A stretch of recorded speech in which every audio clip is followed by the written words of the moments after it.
Кто станет президентом США после того, как Джо Байден снялся с этой политической гонки? Что его на это толкнуло и кто займет вакантное место? И да, если вы думаете, что теперь у Трампа финишная прямая без конкурентов, то вы глубоко ошибаетесь. Реальный расклад по предварительным голосам расскажу в конце, и вы сильно удивитесь. Но давайте буду идти по порядку. Зачем Джо Байден вообще отказался от участия в президентских выборах? Все началось с горячих споров о его здоровье. После президентских дебатов 27 июня в Атланте, штат Джорджия, вопросы о его способности управлять страной обострились. Дебаты закончились тем, что 67% зрителей отдали победу его оппоненту, республиканцу и бывшему президенту Дональду Трампу. Бен Шапиро, известный политический комментатор, даже назвал Байдена умирающим прямо на сцене. Так себе оценочка. Байден уже не раз запутывался в своих высказываниях, с ошибками называя страны и имена политиков.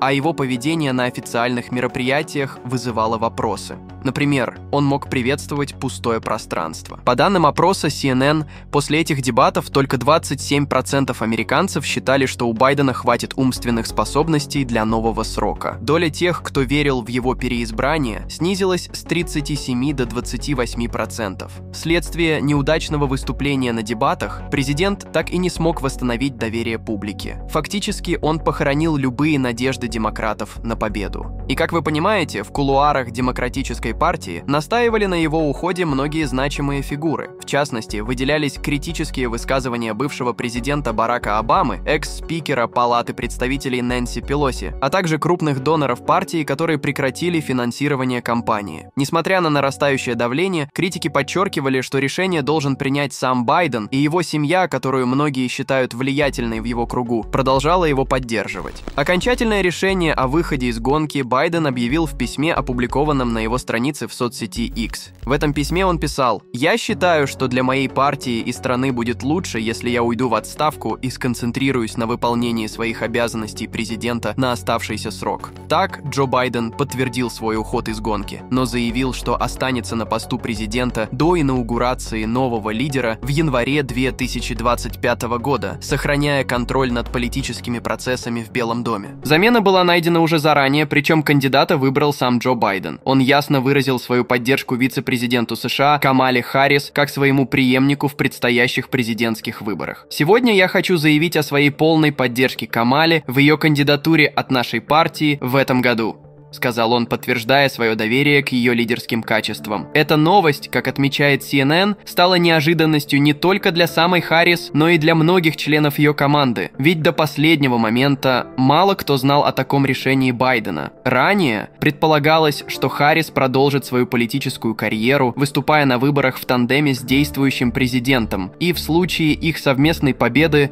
вновь займет пост вице-президента. Теперь же с новыми обстоятельствами она становится главной фигурой в предвыборной кампании Демократической партии. В своем заявлении Байден выразил уважение к достижениям Харрис как выдающегося партнера, который внес значительный вклад в их совместную работу на благо страны. Он уверен, что Харрис не только заслуживает быть его преемником, но и способна продолжить и развить инициированный им политический курс и проекты, представляя интересы американцев с достоинством и решимостью. Но кто она вообще такая? Камала Харрис – это имя, которое все чаще звучит в политических кругах США. Родившись 20 октября 1964 года в Окленде, штат Калифорния, Камала имеет уникальное наследие благодаря своим родителям-иммигрантам. Ее отец, Дональд Харрис, с Ямайки, стал профессором экономики в Стэнфордском университете, а мать, Шьямала Гопалан из Индии, занималась биомедицинскими исследованиями, в том числе изучением рака молочной железы. Родители Камалы встретились в Калифорнийском университете в Беркли во время активной политической деятельности, что, несомненно, оставило отпечаток на формирование ее мировоззрения. После развода родителей, когда Камале исполнилось 5 лет, она вместе с младшей сестрой осталась жить с матерью в районе, который не славился благополучием. Тем не менее, благодаря государственной программе поддержки темнокожего населения, Камала получила качественное образование в начальной школе Thousand Oaks, что позволило ей учиться вместе с детьми из более благополучных благополучных семей. С юных лет Камала была вовлечена в политическую деятельность. Первый ее протест, проведенный в школе, был направлен против консьержа, который запрещал детям играть на лужайке перед домом. После школы она решила глубже погрузиться в изучение политологии и экономики, вернувшись в США для обучения в Гарвардском университете. Там она активно участвовала в студенческом движении, протестовала против апартеида в Южной Африке и защищала права студентов, что говорит о ее непоколебимой преданности справедливости и равноправию. Что было дальше?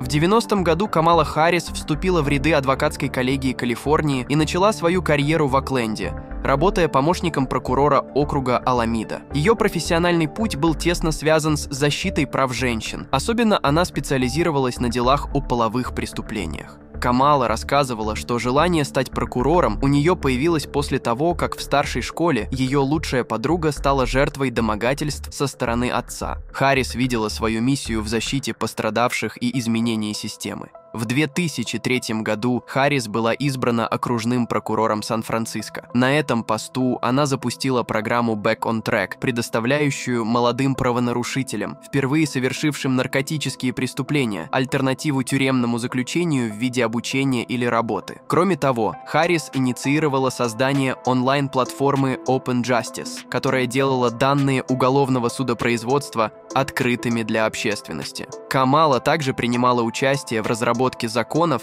подвергавшихся критике, таких как закон, предусматривающий наказание для родителей, чьи дети пропускали школу более 50 раз в год. В 2004 году она отказалась требовать смертной казни для обвиняемого в убийстве полицейского, что вызвало критику со стороны ведущих политических деятелей Калифорнии. Несмотря на обвинения в злоупотреблении полномочиями, проверка не выявила нарушений со стороны Харрис, которая продолжала считать себя лучшим полицейским и прогрессивным прокурором.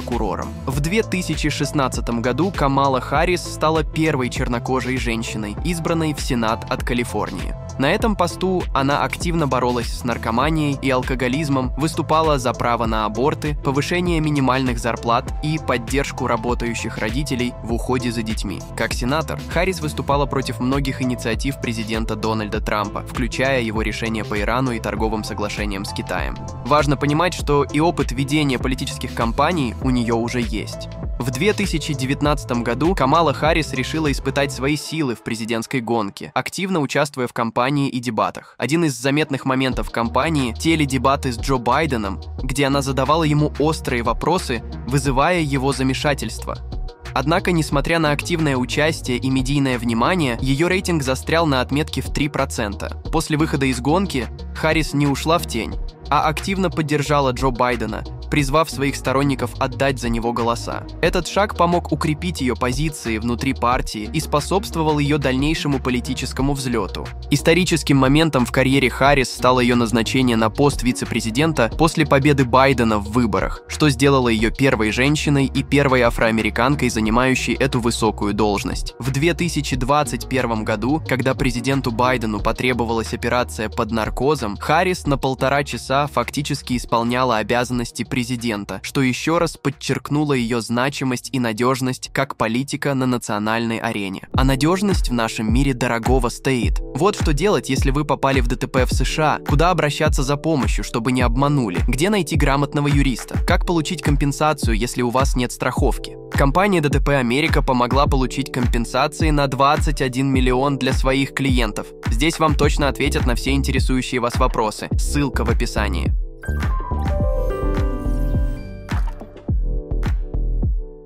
Но при всех этих раскладах Дональд Трамп продолжает оставаться центральной фигурой в американской политике, несмотря на многочисленные скандалы, обвинения в импичменте и предполагаемое вмешательство в результаты выборов 2020 года. Он уверенно лидирует среди республиканских кандидатов, опережая своих конкурентов на значительное количество процентов, что демонстрирует его прочные позиции среди избирателей, а также его способность сохранять поддержку в условиях политического давления и медийной критики. Трамп активно отрицает любую вину по поводу предъявляемых ему обвинений, рассматривая их как попытки политической дискредитации. В результате его кампания продолжает привлекать внимание, особенно после заметной победы в Айове, которая значительно укрепила его позиции на предвыборной арене. Этот успех стал важным сигналом для его сторонников и оппонентов, подчеркивая, что Трамп все еще является весомым претендентом на президентское кресло. Особенно заметное изменение в динамике республиканской гонки произошло после того, как один из его основных конкурентов, губернатор Флориды Рон Десантис, решил отступить от дальнейшей борьбы, оставив Трампу преимущество перед оставшимися кандидатами, такими как Ники Хейли, бывший посол США в ООН. Это уменьшило внутреннюю конкуренцию и позволило Трампу сосредоточить усилия на более широкой политической агенде, направленной на повторное завоевание Белого дома.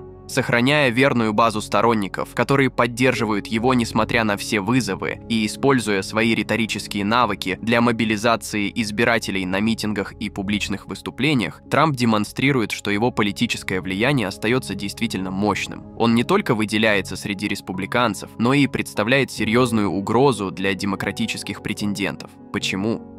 Первая причина, по которой многие избиратели могут поддержать Дональда Трампа, это недовольство действиями текущей власти. Администрация Байдена объявляет об улучшении экономической ситуации, указывая на снижение уровня безработицы до почти рекордно низких 3,7% и уменьшение инфляции с максимальных 9% в июне 2022 года до 3,4% к декабрю. Однако многие американцы, включая представителей меньшинств и молодежь, замечают, что рост зарплат не успевает за повышением стоимости основных товаров и услуг, таких как продукты, автомобили, жилье, а также уход за детьми и пожилыми. Экономические показатели, кажется, не отражают реального положения дел, особенно в контексте доступности жилья. Исследования показывают, что большинство избирателей считают республиканскую партию более компетентной в управлении экономикой, несмотря на то, что экономическая программа Трампа остается достаточно общей. Кроме того, Трамп искусно манипулирует страхами избирателей, связанными не только с экономикой. Он обращается к опасениям многих белых американцев, которые встревожены увеличивающимся культурным и этническим разнообразием страны. Трамп акцентирует внимание на угрозе потери традиционных элементов американской мечты, таких как возможность владения домом, достойная зарплата, доступ к высшему образованию, которые становятся все более недоступными. Он также подчеркивает обострение преступности и напряженность из-за миграционных потоков через границу с Мексикой. Эти факторы, по мнению Трампа, угрожают безопасности и стабильности страны. Таким образом, он предлагает себя как кандидата, способного восстановить порядок и дать американцам чувство защищенности, что для многих важнее статистических данных об экономическом прогрессе. Забавно, что демократы после смены Байдена начали обращать внимание на возраст Трампа, призывая и того сняться с президентской гонки. Хоть это и звучит маловероятно, но кто мог бы заменить его от республиканцев? Одним из таких кандидатов является Ники Хейли, бывший представитель США при ООН, которая неожиданно объявила о своем участии в президентской гонке 2024 года. Хейли активно критикует действующего президента Джо Байдена и политическую систему Вашингтона, обещая новый подход в управлении страной. Она подчеркивает необходимость смены поколений в лидерстве и заявляет о готовности противостоять глобальным вызовам, включая угрозы со стороны Китая, России и Ирана.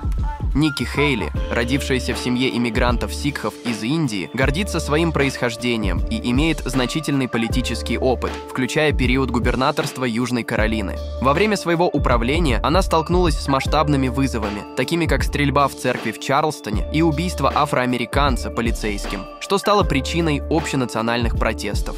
Она проявила решительность и достоинство, справляясь с этими ситуациями, что укрепило ее репутацию как сильного лидера. Отношения между Хейли и Трампом были сложными, особенно после того, как она критиковала его за поведение после выборов 2020 года и за беспорядки в Капитолии. Несмотря на свои предыдущие заявления о нежелании баллотироваться против Трампа, Хейли решила вступить в президентскую гонку, на что Трамп отреагировал положительно, выразив радость по поводу ее решения следовать зову сердца, хотя легко смог обойти ее. Ладно, и какие сейчас расклады? Текущая политическая атмосфера в США действительно выстраивает напряженную предвыборную гонку, в которой Дональд Трамп по-прежнему занимает значительные позиции благодаря своей активно развернутой кампании и стратегии, направленной на мобилизацию его сторонников и сбор средств. Однако среди демократов Камала Харрис может оказаться более выгодным кандидатом, чем Джо Байден, учитывая текущий культурный и политический климат страны. Камала Харрис представляет собой контраст Трампу, что делает ее привлекательной для определенной части электората.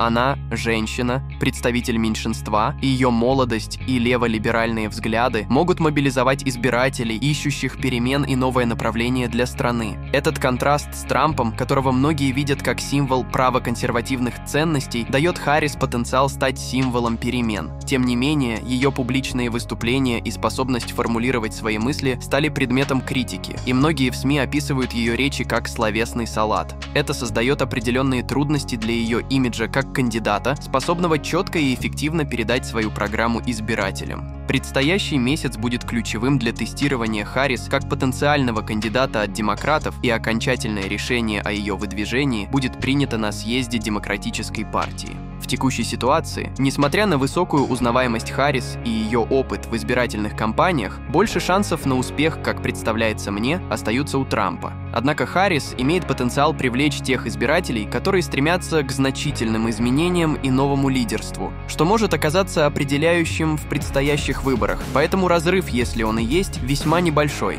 А вы что думаете? Кто станет президентом США? Пишите в комментариях и подписывайтесь на канал, я буду следить за ситуацией и дальше. Спасибо за просмотр.